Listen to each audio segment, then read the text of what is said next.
अस्सलाम वालेकुम दोस्तों, कैसे हैं आप? उम्मीद है आप ठीक ठाक होंगे। आज की हमारी जो वीडियो है जैसा कि ये आप देख रहे हैं, ये 200 केवीए का एक ट्रांसफार्मर है और न्यू ट्रांसफार्मर है। इसके मैं सारे आपको पहले पार्ट्स बता देता हूँ, उसके बाद मैं इसके जो फंक्शन है वो भी मैं सारी डिटेल आपको बता देता हूँ। इसमें सबसे पहले आपका ये टैंक आ जाता है, जिसको ऑयल टैंक इसका कहते हैं। इसके अंदर इसकी वाइंडिंग और कोर होती है और ऑयल होता है। ऑयल का पर्पस जो होता है वो इस वाइंडिंग को ठंडा रखना होता है। और इसके अलावा ये साइड पे ट्यूब्स होती हैं, इनको ऑयल ट्यूब बोला जाता है। ये जिस तरह से गाड़ी में रेडिएटर होता है जो इंजन को ठंडा रखता है, इसी तरह से सेम यही प्रोसीजर इसका है कि ये इसके ऑयल को ठंडा करने के लिए इस्तेमाल इनका फंक्शन होता है। वो किस तरह से वर्किंग करती है कि जिस वक्त आप जानते हैं कि जब हाई करंट किसी वाइंडिंग में से गुजरती है तो उसमें हीट पैदा होती है। हीट पैदा होने की वजह से इसके जो ऑयल होता है उसका लेवल अप होता है। लेवल अप होने की वजह से ये इन ट्यूब के अंदर ऑयल आता है और जो हमारे जो बाहर एयर होती है उसके थ्रू ये ठंडा होना शुरू हो जाती है। और इसके अलावा ये जिस तरह से ये मैं आपको दिखाऊं तो ये ऑयल गेज लगी हुई है, जिसमें ये आपको ऑयल नज़र आ रहा होगा, ये ऑयल गेज होती है। इसके अलावा ये इसके एलवी साइड या लो वोल्टेज साइड है। इसमें दो वाइंडिंग होती हैं, एक एलवी साइड की होती है और एक एचटी साइड की होती है। एलटी का मतलब लो टेंशन और एचटी का मतलब हाई टेंशन है। हाई टेंशन के अंदर 11 के भी आएगी और वहाँ से ये स्टेप डाउन ट्रांसफार्मर है। इसके अंदर दो वाइंडिंग्स होती हैं। नंबर एक ये एचटी साइड है जहाँ पे 11 के वी या 10.5 के वी आती है और उसको स्टेप डाउन करने के बाद ये 440 वोल्ट या 400 वोल्ट हम यहाँ से लेके फिर आगे डिस्ट्रीब्यूट होता है। और इसमें ये इंसुलेटर आ जाता है। ये इंसुलेटर इस इंसुलेटर से छोटा है। उसकी वजह यही है कि इस तरफ जो है वोल्टेज वो कम है और यहाँ पे हाई वोल्टेज की वजह से यहाँ ये इंसुलेटर की डिस्क ज़्यादा बनाई जाती हैं।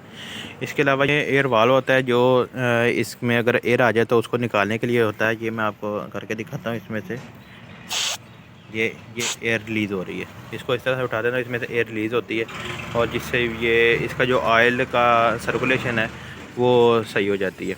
इसके अलावा एक ये वाल होता है, ये इसका ऑयल अगर कम हो जाए तो वो ऑयल डालने के लिए इस वाल का इस्तेमाल किया जाता है।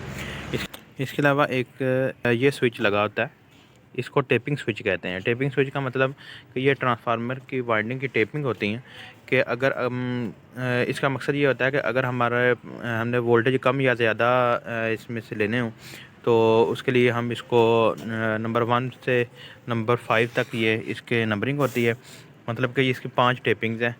5 टेपिंग के हिसाब से अगर वोल्टेज कम ज़्यादा हमें जितनी रिक्वायरमेंट हो उसके मुताबिक हम इसको सेट कर लेते हैं। और ये एक पार्ट होता है इसका जिसको लाइटनिंग रेस्टर बोलते हैं। ये इसके दो हिस्से होते हैं, एक एचटी साइड की तरफ लगा होता है हाई टेंशन की तरफ और दूसरा ये बॉडी के साथ लगा होता है। बॉडी इसके ग्राउंड होती है। और ये हमारा है 200 केवीए का ट्रांसफार्मर। अब मैं आपको इससे बड़ा जो ट्रांसफार्मर है उसमें और इसमें पार्ट्स में क्या फ़र्क होता है वो चीज़ मैं दिखाता हूँ। उसके लिए वीडियो को एंड तक देखिएगा। इसके अलावा अब मैं आपको दिखाता हूँ इसकी जो नेम प्लेट होती है। ये इसकी नेम प्लेट के अंदर ये इसकी केवीए रेटिंग लिखी होती है। इसके हाई वोल्टेज एचटी साइड के 11,000 है। इसके नो लोड के ऊपर 415 वोल्ट ये देगा। एम्पेयर रेटिंग जो एचवी की है वो 10.5 एम्पेयर है और 3 फेज़ है ये L1 H1 LV। इसके अलावा इसका फ्रीक्वेंसी इसकी 50 है, इम्पीडेंस इसकी 4% है। ये 200 केवीए का ट्रांसफार्मर है जिसकी मैंने आपको सारी डिटेल बताई है। और अब हम चलते हैं 1500 केवीए ट्रांसफार्मर के ऊपर और हम देखते हैं कि उसके पार्ट्स और इसके पार्ट्स में क्या फ़र्क है। और तो चलते हैं 1500 केवीए ट्रांसफार्मर पे। जी तो दोस्तों, ये हमारा 1500 केवीए का ट्रांसफार्मर है और सेम उसी तरीके से इसके अंदर भी इसका ऑयल टैंक होता है जिसके अंदर ऑयल, वाइंडिंग और कोर होती है। अच्छा, कोर के बारे में बताता चलूँगा। कोर इसकी हमेशा जो होती है वो दो किस्म की होती है। एक ई टाइप कोर बोलते हैं, एक को यू टाइप कोर बोलते हैं। और इसको पतरीदार बनाया जाता है और पतरी एक दूसरे में इंसुलेटेड होती है। उसकी वजह क्या होती है? उसकी वजह होती है कि एक तो इसमें जो एडी करंट लॉस होता है उसको कम से कम करने के लिए उसको पतरीदार बनाया जाता है, और दूसरे नंबर पे इसको इस वजह से भी पतरीदार बनाया जाता है कि इसमें जो हीट आती है वो अगर इसको सॉलिड होगा तो वो ज़्यादा हीट उसमें होगी, और अगर इस पतरीदार होगी तो उसमें इंसुलेशन होती है, और इंसुलेशन के साथ इसमें हीट ऑब्जॉर्व करने की सलाहियत बढ़ जाती है। तो इस वजह से इसको पतरीदार बनाया जाता है। और इसमें उसी तरह से ये सबसे पहले एचटी साइड के इंसुलेटर्स आ जाते हैं।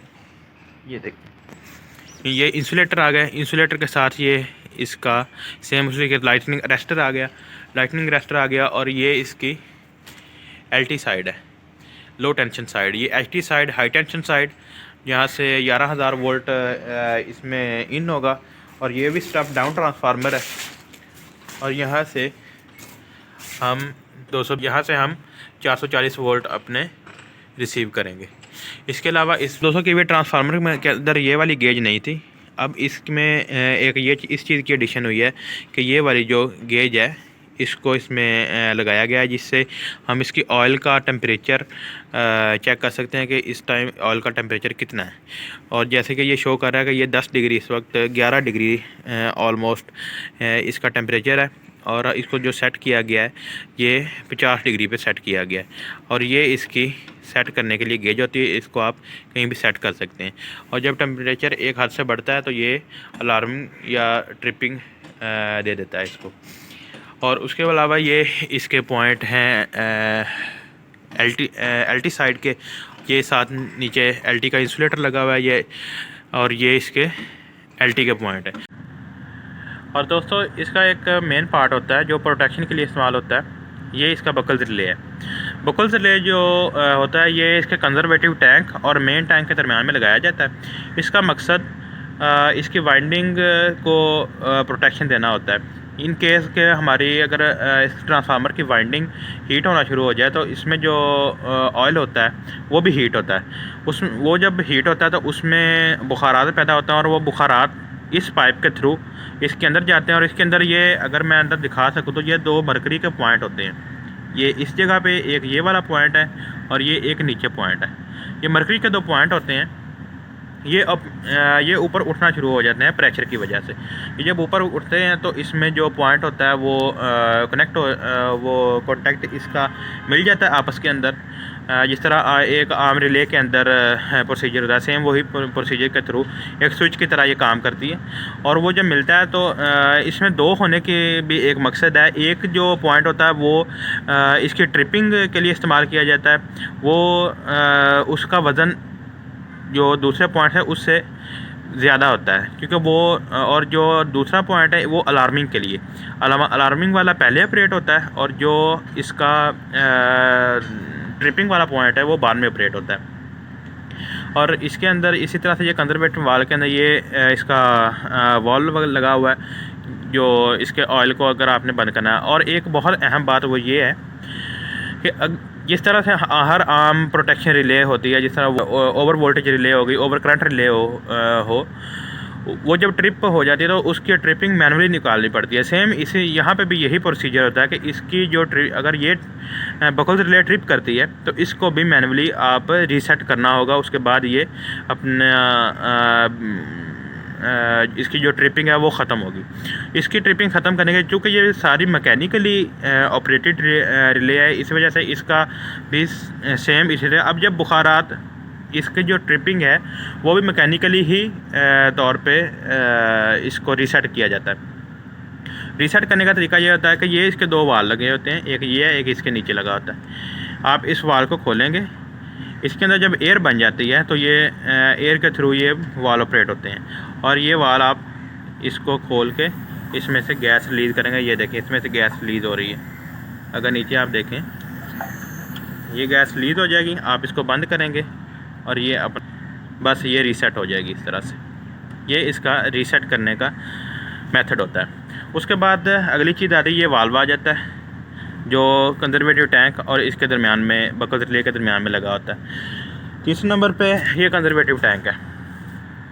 कंजर्वेटिव टैंक के ऊपर ऑयल गेज आपको मिल जाती है, जिसमें मैक्सिमम और मिनिमम ऑयल की गेज होती है। और इसका मकसद, अगर हमारे मेन टैंक के अंदर जो ऑयल है वो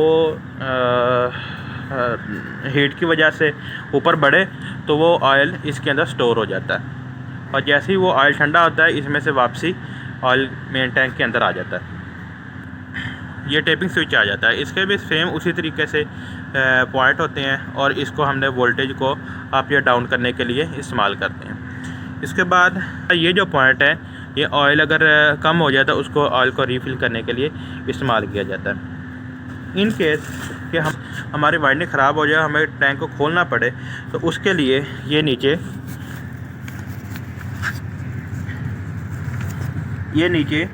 ऑयल रिलीजिंग वाल होता है। ऑयल रिलीजिंग वाल से सबसे पहले इसका ऑयल निकाला जाता है। ऑयल निकालने के बाद इसको ओपन किया जाता है और वाइंडिंग बाहर निकाली जाती है। वाइंडिंग और कोर बाहर निकाली जाएगी। इस ट्रांसफार्मर को एक ये अर्थिंग पॉइंट है इसका, और दूसरे नंबर पे आप देखेंगे कि इसकी जो एलटी साइड की न्यूट्रल होती है उसको अर्थ किया जाता है। ये देखिए, न्यूट्रल को अर्थ किया जाता है, और ये दोनों अर्थें जो होती हैं, इसकी जो अर्थिंग बोर होता है वो अलग अलग किया जाता है। एक दूसरे से 10 फुट के फासले के ऊपर कम से कम 10 फुट का फासला होना चाहिए इसके अर्थिंग बोर के लिए। और एक और चीज़, ये इसकी नेम प्लेट।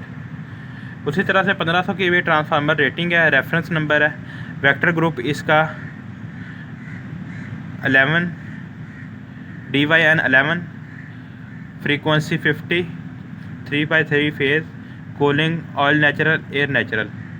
टोटल वेट इसका 3750 किलोग्राम है।